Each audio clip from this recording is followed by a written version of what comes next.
அடமானத்தில் இருக்கும் தங்க நகையை மீட்டு மார்க்கெட் விலையில் உடனடியாக விற்க சிறந்த வழி பிரைம் கோல்ட் ஹப். தொடர்புக்கு 9840551787.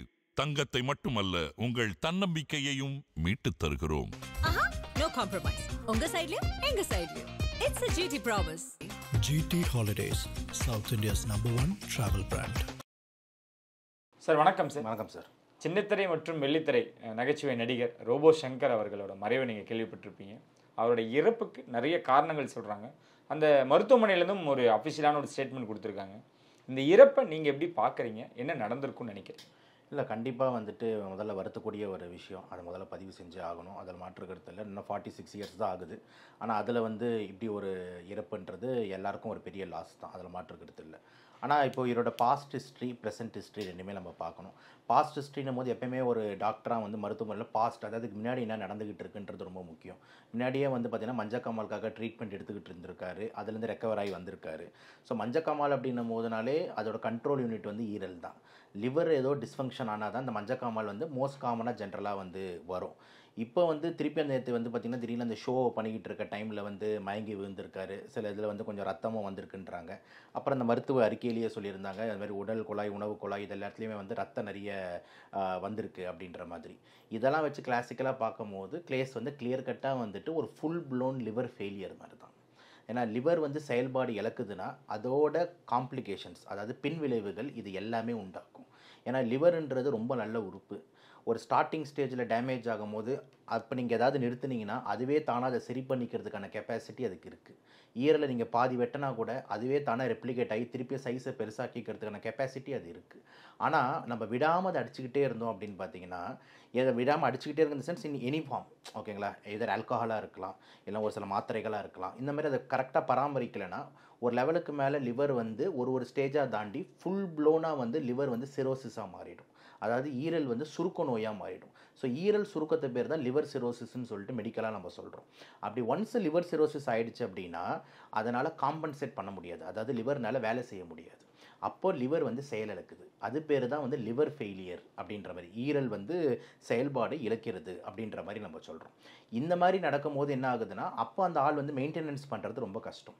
நிறைய காம்ப்ளிகேஷன்ஸ் வர ஆரம்பிக்கும். வயிறில் நீர் சேரும், காலில் நீர் சேரும், உடம்பு ரொம்ப அதிகமாக குறையும், மஞ்சக்காமால்கள் வெளியே வரும். அதே மாதிரி இப்போ நடந்த காம்ப்ளிகேஷன் என்னென்னா ஹெமட்டமிசிஸ், அதாவது ரத்த வாந்தி. அதே மாதிரி உள்ளே அந்த வயிறு மற்றும் குடல்லெல்லாம் ரத்தம் அதிகமாக வேஸ்ட் ஆகிருக்கு. இதுக்கு முக்கியமான காரணம் என்னென்னா portal hyper tension. Portal hyper tension என்னென்னா, இப்போ லிவர் இவ்வளோ பெரிய உறுப்பு இருக்குன்னா அந்த லிவருக்கு 2 பிளட் சப்ளை இருக்குது. போர்ட்டல் வெயின், ஹெப்பாட்டிக் ஆர்டரி, 2 பெரிய ரத்த குழாய்கள் கனெக்ட் ஆகிருக்கு. இந்த ரத்த குழாய்கள் பார்த்திங்கன்னா 4-5 இடத்துல முக்கியமான பிரான்ச் வச்சுருக்கு. உணவு குழாயும் வயிறு ஜாயின் பண்ணுற இடத்துல ஒரு பிரான்ச்சு, ஆசனவாய் கிட்ட ஒரு பிரான்ச்சு, குடல் கிட்ட ஒரு பிரான்ச்சு, இந்த வயிறு பகுதியில் ஒரு பிரான்ச்சுன்னு பல பிரான்ச்சுகள் வச்சுருக்கு. இப்போது இந்த ஈரல் சுருங்க சுருங்க சுருங்க என்ன ஆகுதுன்னா இந்த ரத்த குழாயோட ப்ரெஷர்கள் ஏறுது. அப்போ ரத்த குழாயோட ப்ரெஷர் ஏறுறது தான் போர்ட்டல் ஹைப்பர் டென்ஷன் சொல்கிறோம். அந்த ரத்த குழாய் ப்ரெஷர் ஏறும் போது இந்த 5 பிரான்ச்லேயும் ப்ரெஷர் அதிகமாகுது. அந்த கிளைகளில் ப்ரெஷர் அதிகமாகும் போது திடீர்னு ஒரு கிளை பாம்பு வெடிக்கிற மாதிரி டப்பு டப்புன்னு வெடியுது. வெடியும் போது கேஸ்ட்ரிக்லேருந்து பயங்கரமாக ஒரு ப்ளீடிங் ஏற்படுது.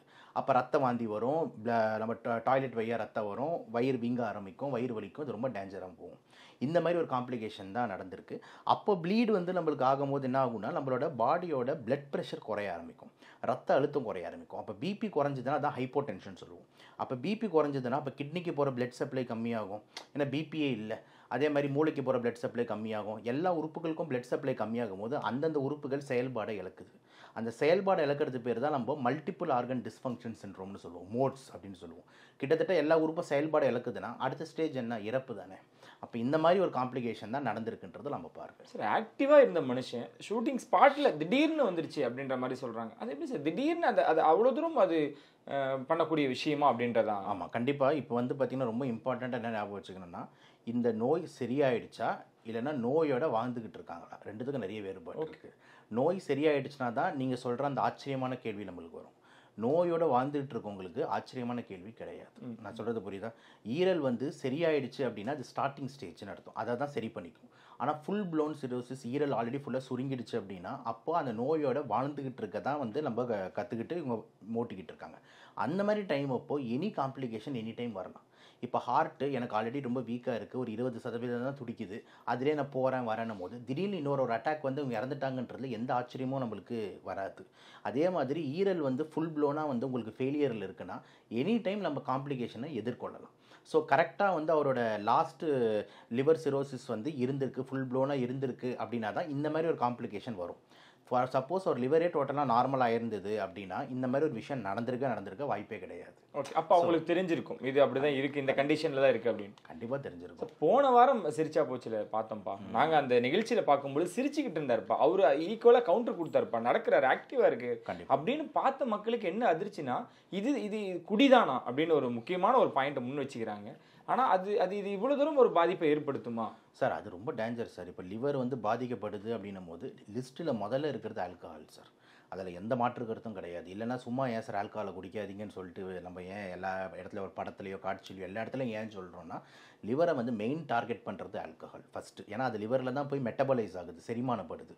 அப்போ ஆல்கஹால் லிவரும் கான்ஸ்டன்ட் டச்சில் வரும்போது ஈஸியாக லிவர் வந்து பழமையாயிடும், சுருங்க ஆரம்பிச்சிடும். அதனால் அது வந்து ஃபஸ்ட்டு இம்பார்ட்டண்ட் இது. ஆனால் இதை தாண்டி நிறைய காரணங்கள் இருக்குது. இப்போ எக்ஸாம்பிள் வைரஸ், இப்போ ஹெப்படைட்டிஸ் பி, ஹெப்படைட்டிஸ் சி, இந்த மாதிரி வைரஸுகளும் இதே லிவரில் இதே மாதிரி பிரச்சனையை உண்டாக்க வாய்ப்பு இருக்குது. 2. 3வது இந்த மாத்திரை மருந்துங்களை கரெக்டாக போடாமல் சில பேர் வந்து இந்த பேருக்கு மெடிக்கல் ஷாப்பில் போய்ட்டு அப்போதைக்கு மாத்திரை வாங்கி போட்டுக்கிறது, வலி மாத்திரை வாங்கி போடுறது, இதெல்லாம் கூட லிவரை உடனே இதே மாதிரி டேமேஜ் பண்ண முடியும். 3. 4வது இந்த இன்ஸ்டாகிராமில் வந்து ஃப்ரீக்ஸு, அதுக்கப்புறம் இந்த ஹெல்த் ஃபிட்னஸ்ன்னு சொல்லிட்டு பேர் தெரியாத அழகான பொண்ணுங்களாம் உட்காந்துக்கிட்டு இந்த பவுடர் சாப்பிடுங்க, சாப்பிட்ட உடனே நான் அழகாக மாறிட்டேன், என் அழகாக பாருங்கன்ட்டு கவர்ச்சியான ட்ரெஸ் எல்லாம் போட்டுட்டு நம்மளுக்கு தூண்டும். பார்க்குற பசங்கப்பா இவளே சொல்லிட்டா தேவதை சொன்னால் கரெக்டாக தான் இருக்கும்னு சொல்லிட்டு அதை உடனே ஆர்டர் போடுவாங்க. இதெல்லாம் யார் என்ன விற்கிறான்னு எந்த ரெகுலேஷனும் கிடையாது.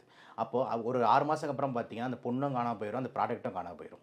ஸோ இது எல்லாமே வந்து பார்த்தீங்கன்னா உயிருக்கு ரொம்ப ஆபத்து, லிவர் கிட்னிக்கு ஆபத்து. ஏன்னா நீங்கள் இந்த மாதிரிலாம் சாப்பிடும் போது முதல்ல வந்து அஃபெக்ட் ஆக போகிறது லிவர். ஏன்னா அதுதான் முதல்ல அதை எடுத்து செரிமானம் பண்ண போகுது, அதுமாதிரி கிட்னி தான் அதை ஃபில்டர் பண்ண போகுது. அப்போ இந்த 2 உறுப்பில் ஏதாவது ஒரு அடி வாங்குறதுக்கு நல்ல வாய்ப்பு இருக்குது. அப்போது இந்த மாதிரி விஷயங்கள் எல்லாமே வந்து இந்த லிவர்ஸை ஈஸியாக தாக்கும். அதில் ஆல்கஹால் ஃபஸ்ட் இடத்துல இருக்குன்றதுல எந்த மாற்று கருத்தும் இல்லை. மஞ்சக்காமலையும் கொடிய நோய் தான், குடியும் ஒரு கொடிய நோய் தான். ரெண்டுமே இணைஞ்சு ஒரு மனுஷனுக்கு இருந்தால் என்ன நடக்கும் சார்? அது பாதிப்பு இன்ன வரைக்கும் அந்த ஒரு அவேர்னஸ் இல்லாமல் இருக்காங்க. கண்டிப்பாக. இப்போ மஞ்சக்காமல்ன்றது வந்து ஒரு நோயே கிடையாது. மஞ்சக்காமல்ன்றது ஒரு அறிகுறி, இட் இஸ் எ சைன். புரியுதுங்களா? இப்போ எக்ஸாம்பிள் ஜுரம் அடிக்குது, அது ஒரு நோயின்னு சொல்ல முடியாது. ஜுரம் ஏன் அடிக்குதுன்னு தான் பார்க்கணும். கொரோனானால் அடிக்குதா, டெங்குனால் அடிக்குதா, மலேரியா. அதே மாதிரி மஞ்சக்காமல்ன்றது உடம்பு வந்து மஞ்சளாக மாறுறது, அதுதான் மஞ்சக்காமல். அது பேர் ஜாண்டிஸ்ன்னு சொல்கிறோம். ஆனால் அந்த ஜாண்டிஸ் ஏன் வந்ததுன்னு கண்டுபிடிக்கிறது தான் டாக்டரோட வேலை. அதுக்கு முக்கியமான காரணம் வந்து பார்த்திங்கன்னா ஈரல்ஸ் வந்து பார்த்திங்கன்னா செயலிழக்குது, லிவர் எதிர் வீங்குது, அது பேர் ஹெப்படைட்டிஸ்ன்னு சொல்லுவாங்க. லிவர் செத்து கொழுப்பு சேர்றது ஃபேட்டி லிவர்னு சொல்லுவாங்க. அப்புறம் லிவர் சுருங்குது, அது பேர் வந்து சிரோசிஸ்ன்னு சொல்கிறாங்க. அப்புறம் லிவர் செயல்பாடை இழக்குது, அதை லிவர் ஃபெயிலியர்னு சொல்கிறாங்க. அப்போ இந்த லிவர் ஃபெயிலியர் ஸ்டேஜஸ்லாம் போகும்போது தான் உங்களுக்கு மஞ்சக்காமல் வந்து வெளிப்படுது. இது ஒன் ஆஃப் த இது. 2வது ஈரல்லேருந்து கீழே வரும்போது பித்தப்பைன்னு ஒன்று இருக்குது, அது பேர் தான் கால் பிளாடர், பித்தப்பை கற்கள்.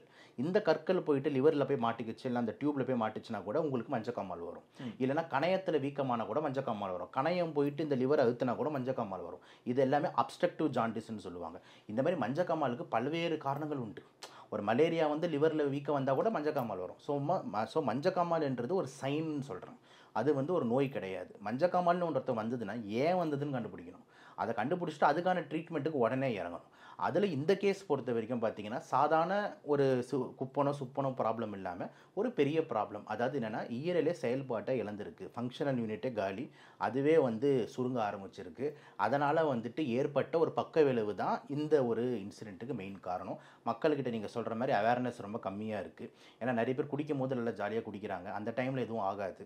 எல்லாமே வந்து பார்த்திங்கன்னா ஒரு 50-60% ஆஃப் த ஈரல் பாதிக்கப்பட்டதுக்கு அப்புறம் தான் இதெல்லாம் வெளிப்படுது. ஸ்டார்டிங் ஸ்டேஜஸில் வந்துட்டு நம்மளுக்கு எவ்வளோ பாதிச்சிருக்குன்னு யாரும் போயிட்டு ப்ரிவென்டிவாக போய் செக் பண்ண மாட்டாங்க. ஏன்னா தொந்தரவு வந்தால் தானே போய் பார்ப்பாங்க. தொந்தரவே இல்லைன்னும் போது அந்த அப்போ நல்லா தான் இருக்குன்னு ஒரு லெவலுக்கு மேலே பார்த்தீங்கன்னா வயிறு வீங்க ஆரம்பிக்கும், எடை குறைய ஆரம்பிக்கும், இன்னும் அப்போ கண்ணுலாம் மஞ்சளாக இருக்குன்னுவாங்க. அப்போ போய் டெஸ்ட் பண்ணும்போது சார் ஈரல் அடி வாங்கிடுச்சு அப்படின்னும் போது தெரிய வருது. ஸோ 20 வயசுலேருந்து நம்ம மதுப்பிரியர்கள் குடிச்சிக்கிட்டு இருக்காங்கன்னும் போது ஒரு 40-45 வயசில் வந்து டக்குன்னு இது வெளிப்படும் போது தான் நம்மளுக்கு அதுக்கப்புறம் என்ன பண்ணுறதுன்னு தெரியல. ஈரலை மாற்றி வைக்கணுமா, அவ்வளோ செலவு எங்கே போகிறது அப்படின்ற போது திடீர்னு இந்த மாதிரி ஒரு இன்சிடென்ட் நடந்து உயிர் போகுது.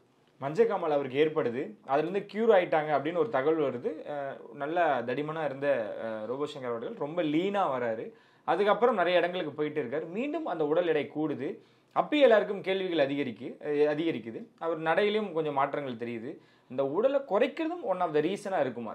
இல்லை இந்த நோய் வந்தாலே உடல் தானாக போயிடும். நிறைய உதாரணங்கள் இருக்குது. இப்போ எக்ஸாம்பிள் வந்துட்டு பிஜிலி ரமேஷ்னு ஒருத்தர் இருந்தார், அவரை பார்த்துருப்பீங்க. முன்னாடியே அவர் கொஞ்சம் ஒளியாக தான் இருப்பார், ஆனால் இந்த நோய் வந்ததுக்கப்புறம் ஆள் இன்னும் எவ்வளோ மோசமானாருன்னு. இன்னும் நல்ல உதாரணம் எடுத்திங்கன்னா, நம்ம துள்ளுவதிலமை படத்தில் வந்து நம்மளோட அபிநய்னு ஒரு சார் ஒருத்தர் இருப்பார். அவரோட அந்த துள்ளுவதிலமை படம், ஜங்ஷன் படம்லாம் பார்த்துருப்பீங்க. 90s கிட்ட இருந்தால் நம்மலாம் பார்த்துருப்போம். இப்போ அவரோட ஃபோட்டோ பார்த்துருப்பீங்க. அதாவது எப்படி ஒரு டிரான்ஸ்ஃபர்மேஷன், அப்படி ஒரு 10-15 வருஷம் முன்னாடி இந்த ஒரு ஆள் இப்போ எப்படி இருக்காரு அப்படின்னு சொல்லிட்டு உடம்பை வத்த வச்சிடும். புரோட்டீன் பயங்கரமாக லாஸ் ஆகும், மசில்ஸ் எல்லாம் உரிக்கிறோம், ஆளையே எலும்பு கூடு மாதிரி மாற்றிடும். அதனால் வந்து நோயாலேயே வெயிட் லாஸ் ஆகும். ஓகேங்களா? ஸோ வெயிட் லாஸ் பண்ணுறதுனால வந்துட்டு இந்த கேஸில் லிவர் ஃபெயிலியர் ஆகிடுச்சுன்னு கிடையாது, நோயாலேயே வெயிட் லாஸ் ஆகுது. ஓகேங்களா? ஸோ அதனால் வந்து இதை நம்ம ரிவர்ஸாக தான் பார்க்கணும். மற்றபடி வெயிட் லாஸ் பண்ணுறதுனால வந்துட்டு இந்த லிவர் ஃபெயிலியர் ஆகிடுமா அப்படின்ற கேள்வி அப்படி நீங்கள் ஏதாவது கேட்டிங்கன்னா, அதுக்கு ஆன்சர் என்னென்னா, என்ன வகையான வெயிட் லாஸ் பிளான் நீங்கள் வச்சுருக்கீங்கன்றது பொறுத்து தான். நான் சொல்கிற மாதிரி இந்த இன்ஸ்டாகிராமில் விற்கிற ப்ராடக்ட்டை வாங்கி நீங்கள் சாப்பிட்டு வெயிட் லாஸ் பண்ணிங்கன்னா அப்போ லிவர் போக தான் செய்யும். ஒரு ப்ரொமோஷனாக கண்டிப்பாக நேச்சுராக நீங்கள் வந்து கரெக்டான டயட்டு, வாக்கிங்கு, ஃபுட் ஹேபிட்ஸு இதெல்லாம் வச்சு நீங்கள் வெயிட் லாஸ் பண்ணுறீங்கன்னா சத்தியமாக லிவர், கிட்னி எதுவுமே போகாது, இன்னும் ஆரோக்கியமாக தான் மாறும். சார், இந்த கண்டிஷனில் அவர் மெடிசன் எடுக்காமல் இருந்திருக்க மாட்டார், டாக்டர்கிட்ட கன்சல்ட் பண்ணாமல் இருந்திருக்க மாட்டார். ஸோ அந்த கடைசி நொடி அப்படின்றது அவருக்கு தெரிஞ்சு தான் அவர் வாழ்ந்திருக்காரு. அதுதான் எப்படி தான் எடுத்துக்கணுமா? இல்லை சார், இப்போ இதில் வந்து பல்வேறு மருத்துவங்கள் உள்ளே வருது. சித்த மருத்துவத்தில் தான் எடுத்துக்கிட்டு இருக்காரு. நம்ம இவர் அக்கிரன் கோபால் சார் யாரையோ டாக்டர் சொன்னார், சித்த மருத்துவத்தில் ரொம்ப நேரம் இருந்தார் இப்படின்ற மாதிரி. அப்புறம் நம்மளுக்கு நெருங்கிய தகவல்கள்லையும் வந்து சொல்கிற மருத்துவர்கள் சொல்கிறது என்னென்னா, டிரான்ஸ்பிளான்ட்டுக்காக பிளானும் இருந்தது, பட் ஆனால் அது வேணான்ற மாதிரி ஏதோ டெசிஷன் எடுத்திருக்காங்க, சித்தாலே கம்ஃபர்டபுளாக இருக்கிற மாதிரி. அப்புறம் திடீர்னு ஒரு காம்ப்ளிகேஷன் வரும்போது தான் இந்த மாதிரி இங்கே நம்ம அலோபதி கிட்ட லேண்ட் ஆகுறாங்க. ஸோ இதில் வந்து பார்த்திங்கன்னா வந்து மருந்துகள் என்னும் போது என்ன மருந்துகள் எடுத்தார் அப்படின்றது ஒரு பெரிய கேள்விக்குறி. ஸோ சித்த மருந்துகள் மோஸ்ட்லி அவர் கண்டினியூ பண்ணியிருக்கலாம், ஸோ அதில் நல்லா இருக்கிற மாதிரி ஃபீல் ஆகிருக்கலாம். திடீர்னு இந்த மாதிரி ஒரு விஷயங்கள், இதுக்கு வந்து ஒரே தீர்வு என்னவாக இருந்திருக்கும்னா, ஈரெல்லாம் மாற்றி வச்சுருக்கணும். அதை பண்ணியிருந்தோம்னா இந்நேரம் சார் நம்ம கூட இருந்திருப்பார். அந்த ஈரலை மாற்றி வைக்காத ரீசன் என்னன்னு எனக்கு தெரியல. அது வந்து யாரோ இல்லை அதெல்லாம் வேணான்ற மாதிரி கைட் பண்ணியிருக்கலாம். ஸோ லிவர் டிரான்ஸ்பிளான்ட்டு தான் ஜென்ரலாக வந்துட்டு சிரோசிஸுக்கு மெயின் லைன் ஆஃப் ட்ரீட்மெண்ட்டாக இருக்கும். ஆனால் அந்த லிவருக்கு டிரான்ஸ்பிளான்ட்ன்றது சேலஞ்சிங் ப்ரொசீஜர் தான். ஆனால் பல பேஷண்ட்டுகள் இன்னும் சூப்பராக நடமாடிட்டு இருக்காங்க. வெளிநாடுலேருந்துலாம் நம்ம சென்னைக்கு வந்து ஈரலை மாற்றிட்டு போகிறாங்க. ஏன்னா வெளிநாட்டில் நம்ம ஈரலை மாற்றினா விலை இன்னும் 10 மடங்கு அதிகமாகும். சென்னையில் கம்பேரிட்டிவ்லி சீப்பாக பண்ணுறாங்கன்னு சொல்லிட்டு துபாயிலேருந்து, நம்மளோட இந்த கல்ஃப் கண்ட்ரீஸ்லேருந்து, ஆஃப்ரிக்காலேருந்து பல்வேறு பேஷண்ட்ஸ் இங்கே வந்து ஈரல் மாற்றுறதுக்காக, கிட்னி மாற்றுறதுக்காக இந்தியாவுக்கு ஃப்ளை பண்ணுறாங்க. ஸோ அதனால் அட்வான்ஸாக வந்துட்டு இந்த ட்ரீட்மெண்ட் முறைகள்லாம் வந்துடுச்சு. ஸோ இந்த இடத்துல ஏதோ ஒரு மிஸ்டைரக்ஷன் ஆயிருக்குன்னு தான் பார்க்கணும். அதான் சார், அந்த மனுஷனுக்கு கடைசியாக வரைக்கும் அது ஷூட்டிங்கில் தான் இருந்திருக்காரு. அப்போ ஏதோ ஒரு இடத்துல நம்ம பொழைச்சிடும், நம்ம வாழ்ந்துருவோன்ற ஒரு நம்பிக்கையோடு இருந்தவருக்கு அவர் அறியாமல் அந்த கடைசி நொடி வந்துச்சு. அதுக்கு தெரிஞ்சு வாழ்ந்தாரா இல்லை அவர் அறியாமல் இந்த இல்லை, நான் என்ன நினைக்கிறேன்னா வந்து ஓரளவுக்கு அவரே ஒரு இன்டர்வியூலாம் முன்னாடி கொடுத்துருப்பாரு. நான் கிட்டத்தட்ட அவுட்டுன்னு நினச்சேன், போயிடுச்சுன்னு நினச்சேன், அவ்வளோ உடம்பு மோசமாக போயிடுச்சு, அதுக்கப்புறம் ஏதோ அந்த ட்ரீட்மெண்ட்டில் எடுத்து கொஞ்சம் ரெக்கவர் ஆகி வந்துக்கிட்டு இருக்கேன்னு. ஸோ கண்டிப்பாக அவர் வந்து நோயோட தான் வாழ்ந்துக்கிட்டு இருந்திருக்காரு, மனசு தெரியும். பட் ஆனால் நம்ம வெளி உலகத்துக்கு ரொம்ப அப்படி காட்ட முடியாது. நம்ம கொஞ்சம் ஓரளவுக்கு நடமாடுறோன்னா நம்மளாம் நடமாடுவோம். இது வந்து அன்எக்ஸ்பெக்டடாக எதிர்பார்த்த, அதாவது மருத்துவர்கள் எதிர்பார்த்த, பேஷண்ட் எதிர்பார்க்காத ஒரு பக்க விளைவு. புரியுதா? மருத்துவத்தில் நான் என்னால் அதை நம்ப முடியுது, கண்டிப்பாக அது நடக்கும் வாய்ப்பு இருக்குது, அந்த ப்ளீடிங்கிறது காமன் அப்படின்னு. ஆனால் அவங்க அதெல்லாம் நடக்காதுன்னு நினச்சி நம்ம வந்துட்டோம் அப்படின்னு நினைச்சேன். So it's an unexpected thing for the patient side and and very expected thing for a doctor சைடுன்றது தான் நம்ம பார்க்கணும். ஓகே, என்ன ட்ரீட்மெண்ட் வேணாலும் நம்ம எடுத்துருக்கலாம், இருந்தாலும் 47 வயசு அப்படின்றது இது பண்ணியிருந்தா காப்பாற்றிருக்கலாம், இதை அவர் பண்ணியிருந்திருக்கணும், இல்லை இதை ஃபாலோ பண்ணியிருக்கலாம் அப்படின்னு நீங்கள் என்ன சொல்லுவீங்க? சார், கண்டிப்பாக வந்துட்டு இந்த மாதிரி ஈரல் ஒன்று கெட்டு போயிடுச்சு, சுருங்கிடுச்சு அப்படின்ற மாதிரி இருந்தால் நம்மளுக்கு ஒரு வெல் ஆஃபாக இருக்கும்னா as early as possible liver transplant வந்து ஒரு பெரிய க்யூர் சார், ஒரு பெரிய வரப்பிரசாதம். ஸ்டார்சல் என்றவர் முதல் டைம் லிவரை மாற்றி வச்சார். அதை தாண்டி வந்துட்டு பெரிய பெரிய ப்ரொஃபஸர் ஜாம்பவான்கள்லாம் ஃபாரினில் லிவர் மாற்றுறவங்களாம் இந்தியன்ஸ் தான். அப்படிப்பட்ட ஒரு இந்தியன் வந்து இங்கே இன்னும் லிவரை சென்னையில் மாற்றிக்கிட்டு இருக்காரு டாக்டர் ரேலா சார் மாதிரிலாம் லிவர் மாத்திர ஒரு எக்ஸ்பர்ட் வந்துட்டு இந்தியாவிலே பார்க்க முடியாது. ஸோ அந்த மாதிரி பெரிய பெரிய ஜாம்பவான்கள் இருக்காங்க. ஸோ அந்த ஜாம்பவான்களோட அறிவுரை வந்து நம்ம கொஞ்சம் கேட்கணும் லிவர் டிரான்ஸ்பிளான்ட் பொறுத்த வரைக்கும். ஏன்னா they are the father of that. இப்போ நம்ம பல்மனாலஜியில் நம்ம எவ்வளோ எக்ஸ்பர்ட்டோ அந்த மாதிரி லிவர் டிரான்ஸ்பிளான்ட்லாம் அவங்களாம் ரொம்ப பெரிய ஜாம்பவான்கள். ஸோ இந்த ஏரியாஸில் வந்து நம்ம வந்து கொஞ்சம் வந்து அங்கே கைடன்ஸ் என்ன நடந்ததுன்னு தெரியல. ஸோ இதை வந்து கண்டிப்பாக பண்ணியிருக்கணுன்றது என்னோட இது. ரெண்டாவது ரொம்ப முக்கியமான விஷயம், ஒன்ஸ் இந்த மாதிரி ஒரு நோய் ஆரம்பிச்சதுன்னா அதுக்கப்புறம் ஃபர்தராக லிவரை ஸ்ட்ரெஸ்ஸில் போடக்கூடாது. இந்த மாதிரி ஒரு நோய் தெரிஞ்சிருச்சுன்னா அதுக்கு மேலே நீ திருப்பியும் வந்துட்டு ஏதாவது ஆல்கஹால் குடிக்கிறீங்களோ இல்லைனா வந்து எதாவது பண்ணுறீங்களோ அது லிவரை ஃபர்தராக ஸ்பீடாக டேமேஜ் பண்ணும். ஸோ எப்போயுமே எனக்கு இப்போ எனக்கு லங்ஸில் ஒரு ப்ராப்ளம் வந்துருச்சுன்னா அதுக்கப்புறம் நான் திருப்பி சிகரெட்டை தொடர்ற ஒரு சிகரெட்டுமே எனக்கு ஆபத்து தான். ஸோ இந்த மாதிரி விஷயங்களும் தடுத்துருக்கணுன்றது ரொம்ப ரொம்ப முக்கியம். அதை தாண்டி வந்து மருந்துங்களை கரெக்டாக ஃபாலோ பண்ணுறது, ரெகுலராக எடுக்கிறது, செக்கப்புக்கு ரெகுலராக போகிறது, இது எல்லாமே ஒன்ஸ் நோய் வந்துருச்சுன்னா நம்ம அதை கரெக்டாக ஃபாலோ பண்ணணும். கொஞ்சம் லூஸில் விட்டோம், ஒரு 10 நாள் மாத்திரை போடல, 20 நாள் மாத்திரை போடலன்னா ப்ரெஷர் டக்குன்னு ஏறி வெடிச்சா என்ன நம்ம பண்ணுறது? ஸோ இந்த மாத்திரைகளையும் கரெக்டாக போட்டிருக்கணும். இதெல்லாம் எங்கே லேப்ஸ் ஆச்சுன்னு நம்மளுக்கு தெரியல. அப்படியே லிவர் மாற்றிருந்தாலும் இந்த மஞ்சக்காமலை அப்படின்றத அகற்றிருக்க முடியுமா சார்? அது க்யூர் பண்ணியிருக்க 100% க்யூர் ஆகிடும். ஓகே. ஏன்னா லிவர் கெட்டு போனதுனால தான் மஞ்சக்காமலை. புது லிவர் வச்சுட்டு அந்த லிவர் நல்லா வேலை செஞ்சதுன்னா normal back to form. Engine கெட்டு போச்சு, இன்ஜினை மாற்றி புது இன்ஜின் போட்டிங்கன்னா வண்டி ஓட தானே செய்யும், எப்படி ஓடாமல் இருக்கும்? 100% க்யூர். ஓகே. ரஜினி ஒரு மேடையில் சொல்லியிருப்பார் சார், நீங்கள் கொடியை ஒரே அடியாக நீங்கள் நிறுத்த முடியாது, கொஞ்சம் கொஞ்சமாக கம்மி பண்ணுங்க. இன்னும் அவரோட வீடியோக்கு கீழே, அது ரோபோ சங்கர் அவர்கள் ஏற்ப வீடியோவுக்கு நிறைய பேர் வந்து குடியை உடனே நிறுத்தாதீங்க, உடனே நிறுத்தினாலும் இந்த பாதிப்பு வரும், இப்படி தான் டக்குன்னு உயிர் போகக்கூடிய அபாயம் ஏற்படுன்றாங்க. அது உண்மைங்களா சார்? இல்லை, போய் ஆக்சுவலாக வந்து ஏதாவது பண்ணணும்னா அது அன்னையிலேருந்தே ஆரம்பிக்கணும் சார். நீங்கள் வந்து கெட்ட விஷயத்தை வந்து உடனே விடாமல் பொறுமையாக விடுனா அது வந்து நடக்கவே நடக்காது. கம்மியாக விட முடியாது சார். ஏன்னா அதெல்லாம் ஒரு அடிக்ஷன். அந்த அடிக்ஷன் விஷயத்தை வந்து நீங்கள் வந்து பொறுமையாக விடுறனா திருப்பி நீங்கள் 10லேருந்து ஒரு 5 சிகரெட்டுக்கு வரீங்க, திருப்பி நீங்கள் கொஞ்ச நாளில் திருப்பி 10 சிகரெட்டுக்கு போயிடுவீங்க, இன்ஃபேக்ட் 15 சிகரெட் கூட போயிடுவீங்க. ஸோ அதெல்லாம் வந்து பார்த்தீங்கன்னா கிரேவிங்ஸை உண்டாக்கும். நீங்கள் நினைக்கிற மாதிரிலாம் வந்துட்டு நான் அப்படியே ஸ்லோ பண்ணி கொஞ்சம் கொஞ்சமாக நிறுத்திடுறேன் அப்படின்றது வந்து டெய்லி அந்த பவர் உங்ககிட்ட இருக்காது. அதனால் தயவு செஞ்சு நம்ம நிறுத்தணும்னு ஒரு முடிவு வந்துட்டோம்னா அதுக்கான ஸ்ட்ரிக்ட் நடவடிக்கைகள் இருக்கணும். அதே மாதிரி நிறுத்தினா ஆபத்து வந்துடுமானா ஒரு ஆபத்தும் கிடையாது. நீங்கள் வந்து என்னைக்கு நிறுத்தினாலும் உங்களுக்கு பெனிஃபிட் தான். இன்றைக்கி நான் ஒரு தம்மு நிறுத்துறேன், இன்றைக்கி நான் ஒரு சரக்கு நிறுத்துறேன்னா கூட ஃபர்தராக உங்களோட லிவர் டேமேஜ் ஆகாமல் இருக்கும், உங்கள் லங்ஸ் டேமேஜ் ஆகாமல் இருக்கும். ஸோ எனி பேட் ஹேபிட்ஸுக்கு வந்துட்டு தள்ளி போடுறது, பொறுமையாக நிறுத்துங்க, இதெல்லாம் வந்து முடியாதவங்க சொல்கிறது. முடியணும், கண்டிப்பாக நல்லது நடக்கணும்னா அன்றைக்கே நிறுத்துறது மட்டும்தான் நல்லது. இல்லை, சில டாக்டர்ஸுமே இந்த சஜஷன் சொல்லுவாங்க, நீங்கள் உடனே நிறுத்தாதீங்க, உங்கள் பாடிக்கு ரொம்ப ஷிவரிங் இருக்குது, நீங்கள் லைட்டாக கம்மி பண்ண. அந்த ஷிவரிங்லாம் கண்ட்ரோல் பண்ணுறதுக்கு தானே சைக்கியாட்ரிஸ்ட் படித்து சைக்கியாட்ரிஸ்ட் இருக்காரு, கேஸ்ட்ரோஎன்ட்ராலஜிஸ்ட் எதுக்கு இருக்காரு, ஹெப்பட்டாலஜிஸ்ட்ன்ற எதுக்கு இருக்காரு. இவங்க எல்லாருமே வந்துட்டு இந்த ஷிவரிங்கு, இந்த ஆல்கஹால் விட்ரால் சிண்ட்ரோமை மேனேஜ் பண்ணுறதுக்கு தானே எதுக்கு இருக்காங்க. B12 B காம்ப்ளெக்ஸ் இன்ஜெக்ஷன் எதுக்கு இருக்குது, ஆப்டினியூரான் இன்ஜெக்ஷன் எதுக்கு இருக்குது, ஹெப்பாட்டிக் என்கெஃபலோபதி ப்ரிசர்வ் பண்ணுறதுக்கு லாக்டோஸ்ன்ற மருந்து எதுக்கு இருக்குது.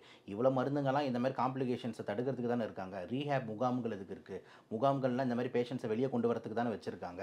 அப்போ ஆல்கஹால் விடுறது வந்து நீங்கள் பொறுமையாகவே ஆல்கஹாலை குடிச்சிக்கிட்டே இருங்க, ஆனால் பொறுமையாக விடுங்க அப்படின்றது வந்து கரெக்டான வாதமே கிடையாது.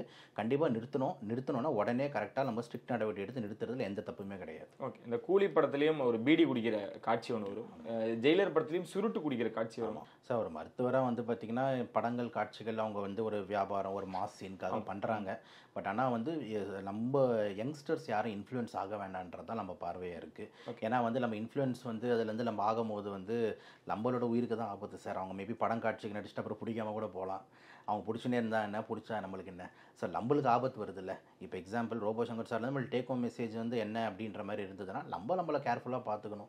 விற்கிறவங்க விற்றுன்னு தான் இருப்பாங்க, யாரும் போராட்டம் பண்ணுறதுனால விற்கிறவங்க மூடிட்டு போகிறது இல்லை. விற்கிறவங்களாம் பெரிய பெரிய ஜாம்பவான்களாக இருக்காங்க, பெரிய பெரிய அரசியல் கட்சிகள் பேக்ரவுண்ட்ஸில் இருக்காங்கன்னும் போது வாங்கி குடிக்கிற நம்மளுக்கு தான் ஆப்பு, நம்ம உயிர் தான் போகுது அப்படின்றத மக்கள் உணரணும்.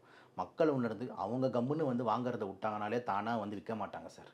அதனால் வந்து மக்களுக்கு எந்த அளவுக்கு இதை கொண்டு போய் வந்து இதெல்லாம் சேர்த்து அவங்க எப்படி மாறுவாங்கன்றதுன்னு தெரியல. பல பெண்கள் கதறாங்க, வீட்டுக்காரர் இறந்துடுறாருன்னு, பல குடும்பங்கள் நாசமாக போகுது. இப்போ ரோபோ சங்கர் சார்ன்றது நம்ம எடுத்து பேசுகிறோம். பட் ஆனால் அதை தாண்டி பார்த்தீங்கன்னா தினம் எத்தனை குப்பன் மற்றும் சுப்பன்கள் இறந்துக்கிட்டு இருக்காங்க இந்த குடினாலன்றது எல்லாருக்கும் ஊரறிஞ்ச உண்மை. ஸோ மக்கள் பார்த்து திருந்தணும் அப்படின்றது தான் நம்மளோட பார்வை. கண்டிப்பாக. ஏன் ரஜினி அவர்களை வச்சு அப்படின்னா அந்த கூலியில் குடிக்கிற மாதிரியான காட்சியும் வரும். குடியும் அந்த சிகரெட்டும் பார்க்கும்போது, ஸ்மோக்கிங்கும் பார்த்ததுக்கப்புறம் அவர் எல்லாம் மாத்திரனால இப்போ அவர் பண்ணுறாருப்பா அப்படின்ற ஒரு தைரியமும் வர ஆரம்பிக்குமா, அது பண்ணுறாரு அப்படின்ற 74 வயசு. ரொம்ப ஆபத்து. நான் நினைக்கிறேன் படத்துக்காக, மாஸ்க்காக, டேரக்டர் அண்ட் ப்ரொடியூசருக்காக சார் ஏதோ சீன் நடிச்சிருப்பாருன்னு தான் நான் நினைக்கிறேன். கண்டிப்பாக டிரான்ஸ்பிளான்ட் பண்ணால் இன்னும் ரொம்ப கேர்ஃபுல்லாக இருக்கணும். அவர் அரசியலுக்கு வராததுக்கு காரணமே அவர் சொன்னது என்னென்னா, இந்த மாதிரி எனக்கு கிட்னி மாற்றி வச்சுருக்காங்க, ஹெல்த் இஷ்யூனால தான் அவர் அரசியலுக்கே வரலன்ட்டார். மக்களுக்காக நான் வந்து நல்லது செய்யணும்னு ஆசைப்பட்டேன், பட் ஆனால் ஹெல்த் அதுக்கு ஒத்துழைக்காதுன்றார். அப்படிப்பட்ட ஆள் போய் ஒரு பேட் ஹேபிட்ஸ் பண்ணுறதுக்கு எந்த வாய்ப்பும் கிடையாது. கண்டிப்பாக அது வந்து படத்துக்காக, காட்சிக்காக தான் இருக்குமே தவிர அவர் அதை மாதிரி பண்ண மாட்டார். தயவு செஞ்சு வந்துட்டு யாரும் இன்ஃப்ளூயன்ஸ் ஆக வேணான்றது நம்ம பார்வை. ரொம்ப நன்றி சார். வாய்ப்புக்கு நன்றி சார். தேங்க்யூ.